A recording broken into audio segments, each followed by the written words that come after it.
Hi, my name is Jodie. We are at the Royal Pavilion, Royal Palace in Brighton and Hove. Brighton is a small city on the south coast of England, about 60 miles south of London. Welcome.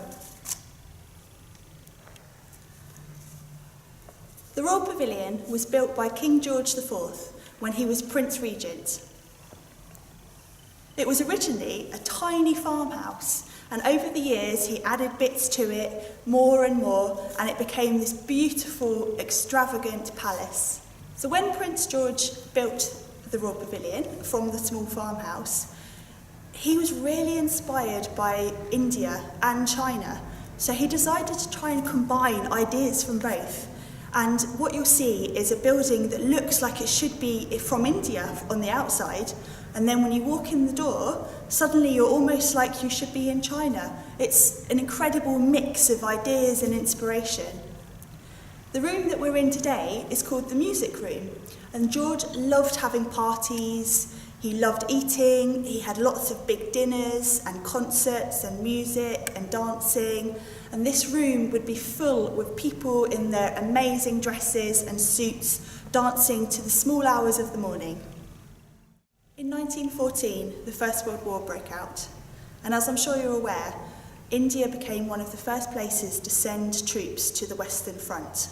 The British government weren't expecting the level of casualties that happened so quickly, and suddenly there was a great need for hospitals. So why was the Royal Pavilion chosen to be a hospital for Indian soldiers? Originally, we thought the reason was because possibly the Indian soldiers would feel at home here. It's a building inspired by India. However, this actually wasn't the case. A lot of Indian soldiers would never have even seen a building like this back home. The main reason was that it was offered very cheaply and it was mainly empty, so there wasn't much to be done to turn it into a hospital.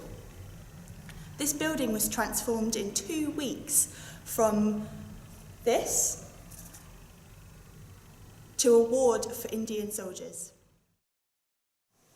Hello there, my name's Kevin Bacon. I'm the digital manager here at the Royal Pavilion Museums, but I was also one of the co-curators of the small gallery in the Royal Pavilion that we're here today, which remembers the story of the Royal Pavilion's use as a hospital for Indian soldiers during the First World War.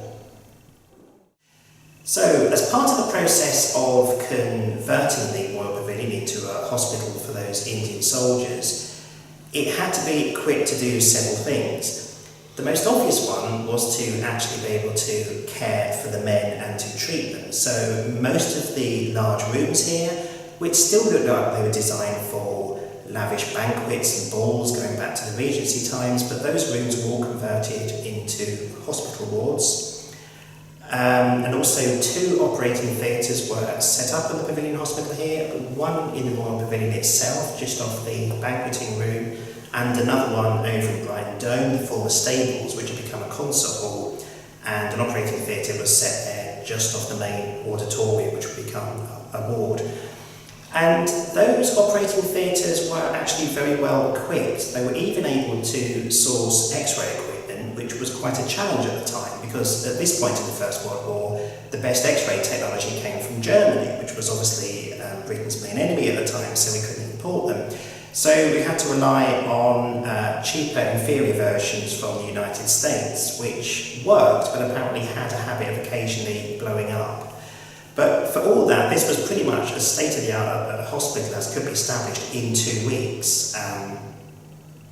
Particularly in a building like this that was never actually designed to be used as a hospital at all. So arrangements were put in place obviously to cater for the treatment of the men, and we know that over 300 operations took place on the estate here, and there was also some certain amount of medical research conducted, because one thing the doctors were looking at was how these Indian soldiers were coping with the very severe winter in Europe, given that this is something they would not have been acclimatised to, and certainly never having been expected to fight in that type of warfare.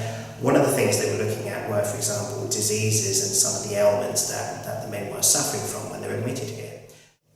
But aside from the physical treatment of the men, all the Brighton hospitals were designed to actually cater for their religious and cultural needs. So in the Royal Pavilion, for example, signs were placed around the building in Urdu and Hindi, describing where the facilities were.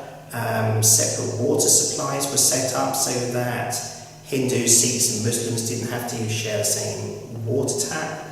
9 different kitchens were set up in the grounds of the building, so this was that food could be cooked for the patients by their co-religionists and fellow caste members.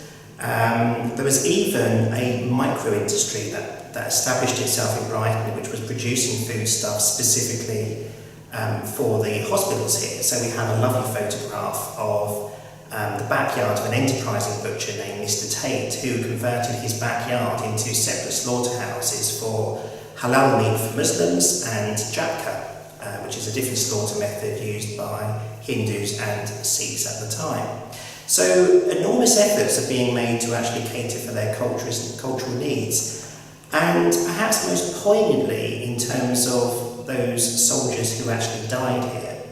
So, in compliance with their religious needs, Hindus and Sikhs who died in the Brighton hospitals were given an open-air cremation on a spot on the Downs, which is now where the Chatra Memorial now stands. Something which is quite surprising given that open-air cremations at the time, and certainly now, were actually illegal, but the War Office was able to push this through and insist that this happened. And Muslims were provided with a specially laid out plot in Woking where they could be buried, and Woking was chosen because it was the site of, at the time, the only purpose-built mosque in England. So enormous efforts were also given over to cater for the men's religious needs. In the grounds in the pavilion, for example, Muslims were given space on the eastern lawns where they could pray towards Mecca. Sikhs were given a tented gurdwara, a structure that they could use for worship and actually for protecting their holy book, the Guru Granth Sahib.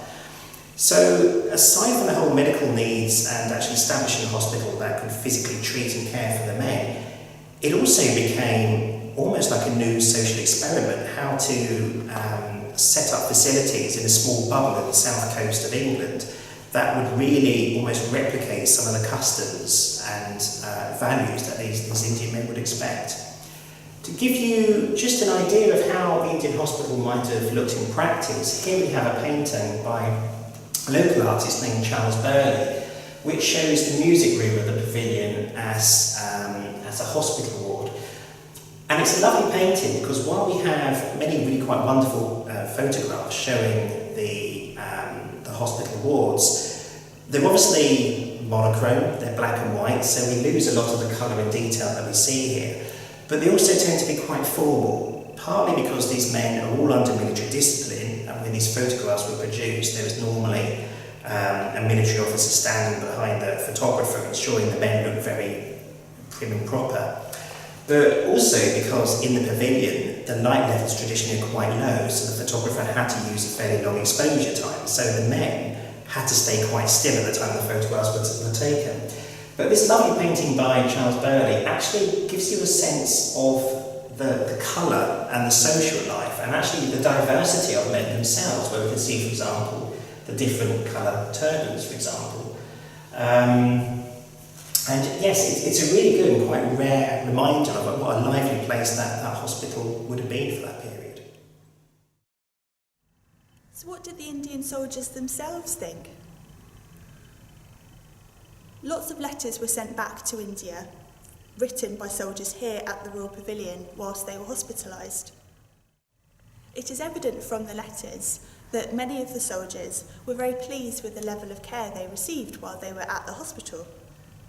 One letter said, and I quote, "We get very good food, beds, and I cannot sufficiently praise the building enough. It is a very splendid building." Another said, "Everything is such as one would not see, even in a dream. One should regard it as a fairy tale." The Chatra Memorial was unveiled in 1921 to commemorate the Indian soldiers who gave up their lives during the First World War. Hello, my name is Devinder Singh Dillon, and I organise a memorial service every year for the Indian soldiers who died here during the First World War. When an Indian soldier died in the Brighton Hospital at the Royal Pavilion, for example, he was brought over here to this very spot by an ambulance, and then he was cremated at that spot there. As you know, in our culture, we have to burn the bodies with wood and so on, and all the rituals were said, the prayers were recited fully, and when the body was fully burned, the ashes were gathered together and they were taken over to the seaside and scattered in the sea just outside Brighton. So that's how the cremations took place at this spot, just as they would do in India. The original idea of the Chhatri was actually suggested by Lieutenant Das Gupta, who was a medical officer at the Royal Pavilion. He suggested to the mayor of Brighton, John Otter, that we should have a sort of a nishani. You will understand what I mean, like a mark. And as you know, in our culture, we don't have a graveyard as they do in, say, the Christian or the Muslim cultures. So he suggested some sort of a nishani, a memorial. And John Otter was very pleased and taken up with the idea, so he drove that idea through and raised the money for this memorial. Various experts were consulted, and this is after the event, obviously, okay, because the idea was originally suggested in 2015, but as I said earlier, the memorial didn't actually get unveiled until 1921. The architect of this Chhatri is an Indian who was an architect studying in London. His name is E.C. Enriquez, and he designed this memorial. Part of the design that E.C. Enriquez came up with included this inscription. This inscription was written by John Otter, the Mayor of Brighton. In English, this is the message, and on the other side is a similar inscription in Hindi. Every year, on the second Sunday of June, we hold a commemoration here, a service. It's represented by the High Commissioner of India, Military Advisor of India, the Lord Lieutenant of East Sussex, the Mayor of Brighton, and various other dignitaries. The service includes a wreath laying service, as I said. We have the last post that sounded. We also have Indian prayers in a bhajan, in Gujarati Hindi, and a Sikh prayer. So it's very much a multi-faith service. In 2010, this plaque or plinth was built here to commemorate the names of the soldiers who actually were cremated at this site. Okay, the 53 Hindus and Sikhs that died and were cremated there, and these are their names. I just wanted to very briefly talk about Manta Singh, who, there he is, Manta Singh, Subedar. He was brought over to Brighton. He died as a consequence of rescuing his British officer. Now his family, to this day, attend the ceremony. So there's a continuous link from the First World War up to today, okay? The grandson comes and pays his respects, and the great-grandson comes and pays his respects to Manta Singh. I just also want to remind you that there were Gurkhas who also were buried here, because they were Hindus, and they're cremated. You can see they're here, 8th Gurkha Rifles, Lal Bahadur Ghale, and there are other names here. And this war did not just include soldiers, it also included the machinery behind the army, and that includes like the storekeeper. Moya Ram here, and there's Bala, that's all the name you've got. He's an Army Hospital Corps, he was a bearer, and you've got Army Darsat, who's a follower, and so on. Okay, so it wasn't just soldiers who were cremated, but all the people, also the people who weren't actually fighting, but unfortunately got hurt and died as a consequence of the war.